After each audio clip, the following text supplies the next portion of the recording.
Rational number are in the form P upon Q, where P and Q are integers, and Q is not equal to 0, and P and Q are co-prime numbers. जितने भी rational number हैं हमारे होंगे वो सारे के सारे fraction की फॉर्म में होंगे, P अपॉन Q की फॉर्म में. यहाँ पर P और Q हमारे दोनों इंटीजर्स होंगे. कैसे? 5/6, 7/9, 11/2, 6/1, 0/1, एक्सेट्रा. ये सब हमारे क्या हैं? रेशनल नंबर हैं, क्योंकि P अपॉन Q की फॉर्म में है. न्यूमरेटर और डिनोमिनेटर दोनों हमारे क्या है? हमारे इंटीजर्स हैं.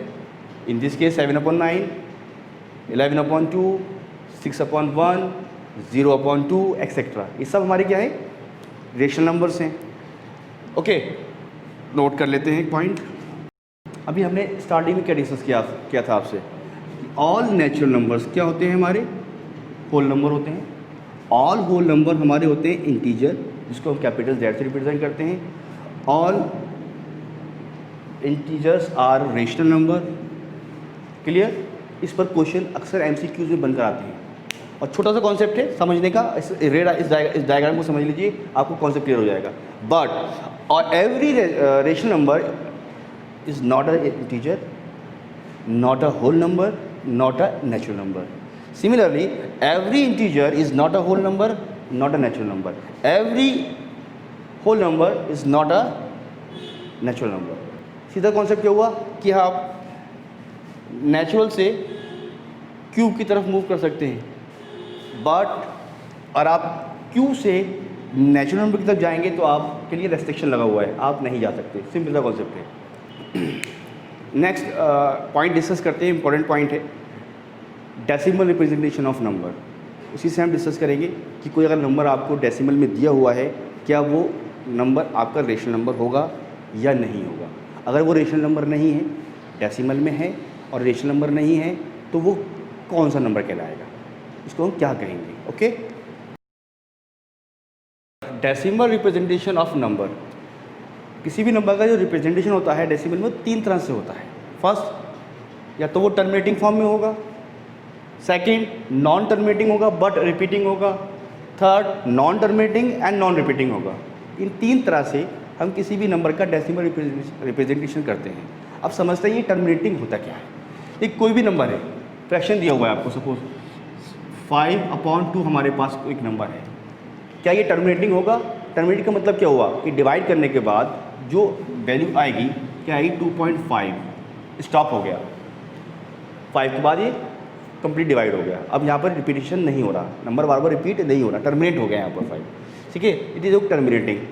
बात करें नॉन टर्मिनेटिंग, मतलब डिवाइड किया लेकिन टर्मिनेट नहीं हो रहा, बट वो बार बार रिपीट हो रहा है. जैसे हमने लिया 1/3, डिवाइड किया आपने 0.3333, अब चलता रहेगा आपका. यहाँ पर क्या हो गया?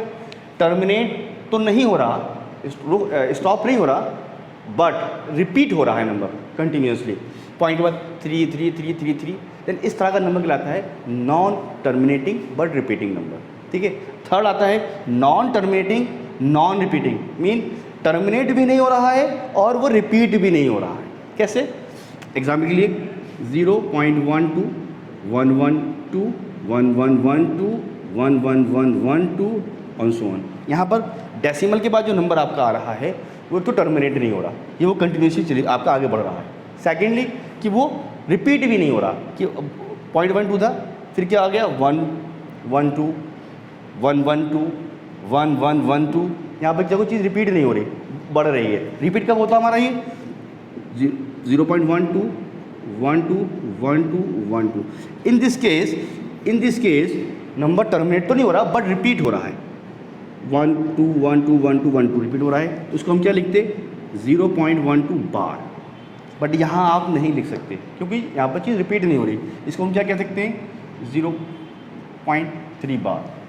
क्लास 9 में पढ़ा था आपने. यहाँ पे थोड़ा सा हमने कॉन्सेप्ट डिस्कस किया है, इसलिए क्योंकि आगे का हमें बस समझने में आसानी रहेगी. अब देखिए, अब हम यहाँ से ऑब्जर्व करेंगे कि कोई भी नंबर अगर दिया डेसिमल में, ये चेक करने के लिए कि वो रेशनल नंबर है या नहीं. किसी भी रेशनल नंबर का जो डेसिमल रिप्रेजेंटेशन होगा वो दो शक्ल में होगा, या तो वो टर्मिनेटिंग फॉर्म में होगा 5/2 और 2.5, या non terminating but repeating. Terminate तो नहीं हो रहा होगा लेकिन नंबर हमारा डेसिमल के बाद रिपीट हो रहा होगा। इन दोनों केसेस में से कोई भी कंडीशन फुलफिल हो रही है then number is rational number. If दोनों में से कोई भी कंडीशन फुलफिल नहीं हो रही, थर्ड कंडीशन फुलफिल हो रही है कि जो डेसिमल एक्सपेंशन दिया हुआ है वो non terminating and non repeating है, देन वी से it is a irrational number. क्या कहलाता है वो हमारा? Irrational number. Okay, irrational number के बारे में भी डिस्कस किया अभी हमने डेसिमल रिप्रेजेंटेशन के अंदर कि कोई भी नंबर का डेसिमल रिप्रेजेंटेशन हमको दिया हुआ है, अगर उसके डेसिमल रिप्रेजेंटेशन में डेसिमल के बाद जो वैल्यूज़ आ रही हैं वो नॉन टर्मिनेटिंग हैं और नॉन रिपीटिंग हैं, then we say this number is known as an irrational number. Number is an irrational number if it has a non-terminating and non-repeating decimal representation। Okay, decimal representation समझ में आ गया। Suppose कोई number दिया हुआ है आपको, उसका परफेक्ट स्क्वायर रूट एग्जिस्ट नहीं कर रहा है, तो ऐसे नंबर को भी हम क्या कहते हैं? इर्रेशनल नंबर कहते हैं। √2 है, √3 है, सपोज √5, √7, पाई, ई एक्सेट्रा, ये सब हमारे इर्रेशनल नंबर्स हैं। ओके, बहुत इंपॉर्टेंट पॉइंट्स हैं। अब हम आगे बढ़ते हैं, कुछ प्रॉपर्टी डिस्कस कर लेते हैं इर्रेशनल नंबर की, फिर हम रियल नंबर्स बनाएंगे। Properties of irrational numbers, basically 4 properties हैं, इंपॉर्टेंट प्रॉपर्टीज़ हैं। एग्जाम के अंदर 1 मार्क्स में MCQs में क्वेश्चन बनते हैं। मोस्ट इंपॉर्टेंट पॉइंट्स इसलिए मैं आपको डिस्कस कर रहा हूँ। Negative of irrational number is irrational. कैसे? सपोज √2 एक इर्रेशनल नंबर है, तो इसका जो नेगेटिव नंबर होगा -√2 वो भी एक इर्रेशनल नंबर होगा। सिमिलरली मैं कह दूं कि पाई एक इर्रेशनल नंबर है, तो -पाई भी एक इर्रेशनल नंबर होगा हमेशा, always. Okay, second important property है sum of rational and irrational is irrational, कि एक इर्रेशनल नंबर लें और दूसरा इर्रेशनल नंबर लें, उनको ऐड करें तो जो रिजल्ट आएगा वो हमेशा एक इर्रेशनल होगा। कैसे? 2 + √5, यहाँ पे 2 एक रेशनल नंबर है, √5 एक इर्रेशनल नंबर है, इनका एडिशन क्या है? हमारा इर्रेशनल नंबर। इसको हम प्रूव कराएंगे जब हम नेक्स्ट लेक्चर में डिस्कस करेंगे कि इर्रेशनल नंबर क्या होते हैं, कैसे प्रूव करते हैं। ठीक है, सिमिलरली √2 + 6, √2 में आपने 6 को ऐड किया, तो यहाँ पर 6 क्या है? एक रेशनल नंबर है, √2 एक इर्रेशनल नंबर है, इनका जो रिजल्ट आएगा ये भी एक आपका इर्रेशनल नंबर होगा। ओके, नेक्स्ट प्रॉपर्टी है हमारी product of non zero rational number and irrational number is always irrational. एक आपके पास नॉन जीरो रेशनल नंबर है, सेकंड नंबर आपका क्या है? इर्रेशनल नंबर है, और इनका प्रोडक्ट करेंगे तो रिजल्ट हमेशा आपका इर्रेशनल आएगा। कैसे? नॉन जीरो हमने बोला है, सपोज 5 एक हमारा नॉन जीरो रेशनल नंबर है इंटू √2, √2 यहाँ पर हमारा एक इर्रेशनल नंबर है, रिजल्ट आया हमारा 5 टाइम √2, तो 5 टाइम √2 क्या हो गया? हमारा एक इर्रेशनल नंबर हो गया ऑलवेज।